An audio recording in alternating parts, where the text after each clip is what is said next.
Puji Tuhan, haleluya. Yesus kuatku kembali akan memberkati kita. Di hari ini tentu bagi mereka yang setia mendengarkan renungan di hari ini dan taat melakukan kebenaran firman Allah di hari ini. Mari tunduk kepala, kita berdoa. Bapa di sorga, Bapa yang kami panggil dalam nama Yesus, terima kasih Tuhan buat kesempatan ini kalau kami masih boleh mendengarkan kebenaran firman Tuhan. Kami bersyukur, terima kasih atas kesempatan ini. Biar apa yang hamba sampaikan muatmu mengerti, memahami, terlebih itu melakukan kebenaran-Mu. Kami berdoa di dalam nama Yesus, haleluya, amin. Puji Tuhan, mari kita buka Alkitab kita di dalam Filipi pasal yang kedua, ayatnya yang pertama dan ayat yang keempat saya akan baca untuk kita sekalian. Jadi karena dalam Kristus ada nasihat, ada penghiburan kasih, ada persekutuan roh, ada kasih mesra dan belas kasihan. Ayat 4. Dan janganlah tiap-tiap orang hanya memperhatikan kepentingannya sendiri, tetapi kepentingan orang lain juga. Nah, puji Tuhan. Saat ini saya ingin berbicara tentang help each other atau saling membantu atau tolong menolong. Nah, kita sebagai umat kepunyaan Tuhan, tentunya keinginan Tuhan dalam kehidupan kita untuk membantu dan menolong orang lain. Kita tahu ini perintah Tuhan. Dalam Matius 22, di sana dikatakan bahwa kasihilah Tuhan Allahmu dan juga kasihilah sesamamu manusia. Ini katakan perintah yang pertama dan yang utama. Dan perintah yang sama dengan itu yaitu kasihilah sesamamu manusia. Nah, bicara saling membantu, saling menolong kita dengan orang lain, sulit bukan untuk kita lakukan. Nah, dalam konteks ini Rasul Paulus katakan kepada orang-orang di Filipi untuk kita menolong orang lain, kita mengikuti teladan Kristus, yaitu di sini dikatakan merendahkan diri seperti Kristus. Nah, dalam perikop ini dia berbicara menolong kita umat manusia lewat karya salib. Kita tahu bersama bahwa dia rela disalibkan dan taat sampai mati, bahkan mati di kayu salib untuk saya dan saudara. Nah, oleh sebab itu kalau Tuhan sudah menolong kita, sewajibnya kita untuk menolong orang lain. Di ayat 5 dikatakan, hendaklah kamu dalam hidupmu bersama menaruh pikiran dan perasaan yang terdapat juga dalam Kristus Yesus. Pikiran dan perasaan yang terdapat juga dalam Kristus Yesus. Kita tahu apa yang diajarkan bagi kita dalam Matius 11 ayat yang ke-29. Dia itu rendah hati, lemah lembut. Sulit bukan untuk kita ada dalam kerendahan hati.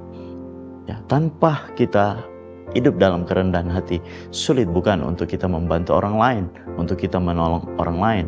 Di ayat 4 dikatakan kita pasti hanya mementingkan pribadi kita. Sulit untuk kita mementingkan pribadi atau orang yang lain. Tetapi ini yang dituntut dalam kehidupan kita. Kita merendahkan diri kita dan mengikuti keteladanan Kristus di dalam diri kita. Nah, dia adalah Allah penolong kita. Kalau kita melihat di dalam Matius pasalnya yang ke-14 ayat yang ke-14, di sini dikatakan bahwa ketika Yesus mendarat, ia melihat orang banyak yang besar jumlahnya, maka tergeraklah hatinya oleh belas kasihan kepada mereka dan ia menyembuhkan mereka yang sakit. Dia menolong orang-orang pada waktu itu dan dia menyembuhkan orang-orang yang sakit. Kita tahu Allah kita adalah Allah yang menolong dan dia penuh dengan belas kasihan. Di ayat 1 dalam Filipi tadi dikatakan bahwa dia penuh dengan belas kasihan. Nah, di saat 3,5 tahun dia melayani, kita melihat bahwa dia melayani dengan mujizat-mujizat yang luar biasa. Dan dikatakan dia tergerak hatinya oleh belas kasihan. Dan kita tahu bahwa dia melakukan banyak mujizat karena dia mau menolong orang lain. Ya, menyembuhkan yang sakit, mencelikan mata yang buta. yang lumpuh bisa berjalan karena kekuatan yang berasal daripada Tuhan. Di hal ini dalam perikop ini juga berbicara tentang dia menolong, memberi makan orang 5.000 orang. Itu hanya laki-laki, tidak termasuk perempuan dan anak. Keluar biasaan Tuhan kita dalam menolong orang lain. Ini prakteknya. Dan dia katakan mereka makan sampai kenyang. Ini bentuk pertolongan Tuhan dalam kehidupan kita. Juga di perikop yang selanjutnya, masih dalam Matius pasal yang ke-14 ayatnya yang ke-27, di sini dia katakan kepada murid-muridnya bahwa mereka harus tenang. Dia bilang, aku ini, janganlah takut. Mereka menghadapi badai di saat itu, ketakutan, kekhawatiran, tapi Tuhan menolong dan membela mereka. Pertolongan Tuhan nyata. Oleh sebab itu pemazmur pun akui hal ini. Dia bilang Tuhan itu penolong, sangat terbukti Tuhan itu penolong kita. Sebagai orang-orang percaya, apakah yang Tuhan lakukan kita sudah berkasihkan kepada orang lain atau tidak? Ini menjadi pertanyaan untuk kita. Tuhan sudah banyak menolong kita. Apakah kita menolong orang lain atau tidak? Itu semua tergantung kita. Kalau kita melihat di dalam Yohanes 14 ayatnya yang ke-16 dan 17, di sini dikatakan, aku akan minta kepada Bapa dan ia akan memberikan kepadamu seorang penolong yang lain, supaya ia menyertai kamu selama-lamanya, yaitu Roh kebenaran.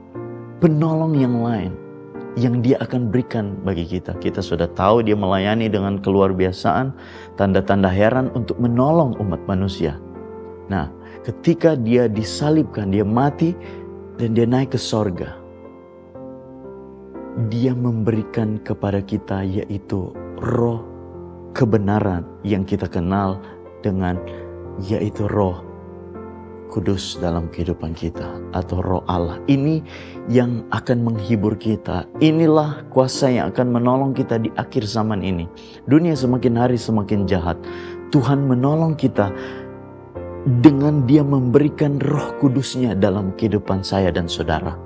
Apakah Roh Kudus itu ada dalam kehidupan kita? Tanpa Roh Kudus dalam kehidupan kita, kita tidak dapat membantu orang lain. Bagaimana kita membantu, menolong orang lain di luar sana yang belum mengenal Tuhan? Kalau kita tidak mempunyai kuasa itu, biarlah kuasa Roh Kudus itu ada dalam kehidupan kita dan kita dapat membantu orang lain. Dan disinilah kita menjadi berkat, kita berguna di hadapan Tuhan.